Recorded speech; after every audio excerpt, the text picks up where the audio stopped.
Van Show. He's a monster on a mission to talk to lots of folks. Van Show. Van Show. Van Show. Van Show. Hey everybody, it's the Van Show! Welcome! Oh my goodness, I'm so excited to have a new guest here, a very special guest. Let me introduce you to Jenn Bailey. Say hello, Jenn! Hi everybody! I'm so excited to be here. I really am. Yes. Yes! All right. Well, I'm excited to have you here too. This is a show full of excitement. Fernie, show some enthusiasm. Hi Fernie! Excellent. Appreciate that. Oh, Fernie's singing your little song. He must really like you. I love the Forbes. Yes, he's got beautiful fronds. Yes. Now, Jenn, we want to know a little bit about you. So first of all, tell us where you're from. Okay, so right now I live in Kansas, but I grew up in Rhode Island. And I don't know if you know this, but when you grow up in Rhode Island, you figure out that everybody measures things by Rhode Islands. I mean, it's always Rhode Islands. Oh. So, like Texas, 221 Rhode Islands fit in Texas. So now you're an artist. That's why we brought you on the show. Yay. So I'd like to talk a little bit about how you got involved with art. Like, how young were you? Like, what was that path like? So so I started probably writing stories when I was in 2nd and 3rd grade, and I loved that. And then I have cousins and very artistic family members. We started making Super 8 videos when we were very young, and we had Return of the Revenge of the Son of the Blob, where the Blob was played by a sleeping bag. And we had a bunch of different kinds of movies that we would put on, which made me think I wanted to be in film. And so I went to get a degree in film. And then I decided that what I really liked was telling the story. And so I moved back to writing. I moved back to that writing career, which I love. You are, from what I gather, well-traveled, as they say. I love to travel. I imagine so. So when did you discover your love of travel, and what's the coolest place you've ever been? Okay, so love of travel would be, as I said, Rhode Island's really small. So it is not hard to travel outside of it. I think that could have been part of it. Like, to go to the cool movie theater, you had to go into Massachusetts, which is a whole other state. And so traveling kind of became a thing. And when I was in my teens, I actually went and lived for a summer in Glacier National Park, which is in Montana.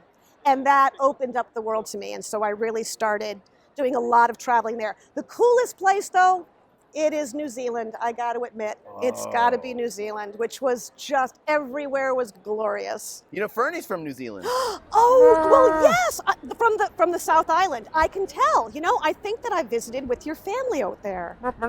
Yeah, beautiful. A little bit bigger than you, but you're still young, I'm sure, Fernie. Yeah. Fernie's got dual citizenship, by the way. Oh, nice. I want to hear about the Lego Buildmasters competition that you placed in. I did. I went in the top 10. Okay, so I love Legos. Who doesn't love Legos? Right. And I mean, they're a thing. And I was like, they were coming to Kansas City to find a new Lego master, and this was before the show. So it's a position where you get to build Legos for a career. Whoa! And I thought, this is amazing. And my kids were like, "Oh, but you're old, and you're a girl."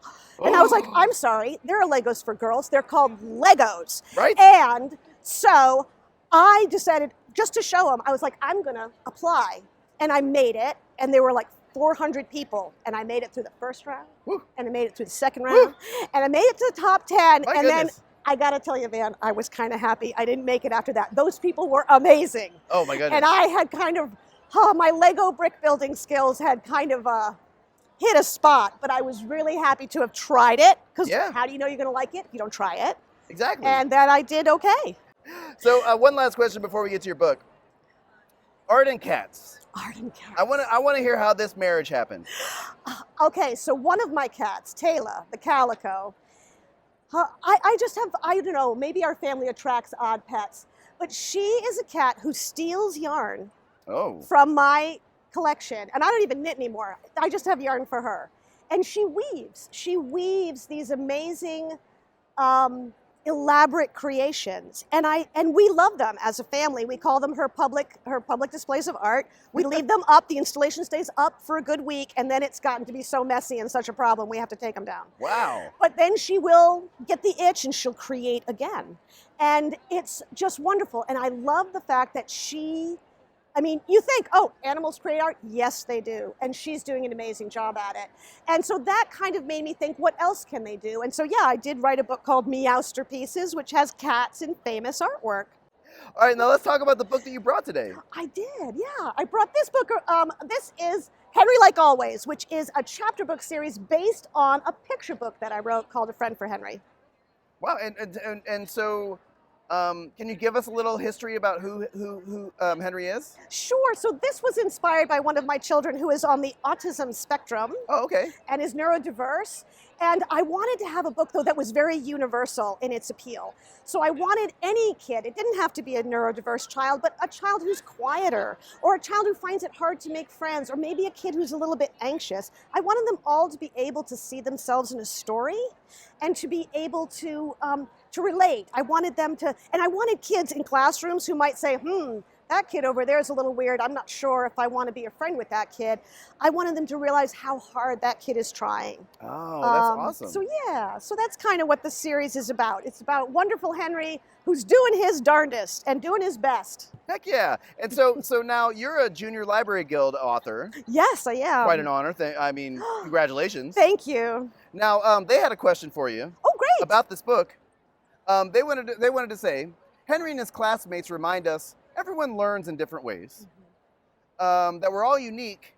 So has there ever been a time in your life when you felt like your unique qualities were not accepted by others? Yeah, like an hour ago, I think was the... But yes. I mean, we do all learn and interpret things in a different way. And we experience things in a different way. And so sometimes, I might get an idea that seems to me very exciting. And yet, the audience you have might not be ready for that idea yet, or maybe you need to phrase it in another way. And sometimes it's an idea you need to think about a little bit longer. But it absolutely happens, especially, I think, to people who are in the arts. Yeah. Yeah, absolutely. I bet it's happened to yourself. Well, not so much. I'm pretty perfect all around. That's true. But Fernie, to Fernie, yeah. Fernie tried spoken word poetry for a while. It didn't go very well. Oh. It's okay, Fernie. I think you just need to practice a little more. Yeah. A little enunciation. Well, or actually, obviously, I think practice is important, but also finding the right audience for Fernie.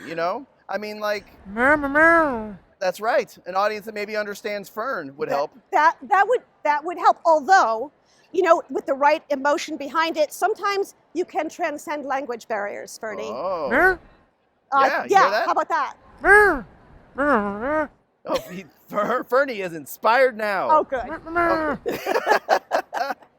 Perfect. Jenn, thank you so much for coming on the show. Thank you so much. I was so very excited because now I get to add this to my list of amazing things that I've wanted to do in my life. Travel to Austin.